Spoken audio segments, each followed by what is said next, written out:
మన వైజాగ్లో కూడా బతుకమ్మ పండగ చేస్తున్నారని నాకు నిన్నే తెలిసింది. ఇలా సారి పెట్టి ఊరంతా ఊరేగించి చాలా ఘనంగా చేశారు. చాలా బాగా అయింది.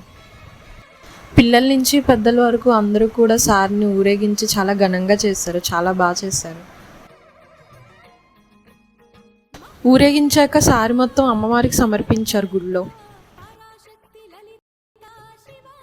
మరుసటి రోజు గుడి దగ్గర బతుకమ్మను పెట్టారు దర్శనం కోసం.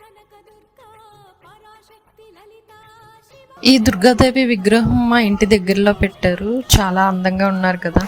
మా కజిన్ మాల వేశారు. వాళ్ళు ఇలా పీఠాలకు అలంకరించి చాలా బాగా చేశారు. అండ్ అలాగే అన్ని అవతారాల్లో ఉన్న దుర్గాదేవిని ఇలా ఉయ్యాల్లో ఉన్నట్టు చాలా డిఫరెంట్గా పెట్టారు.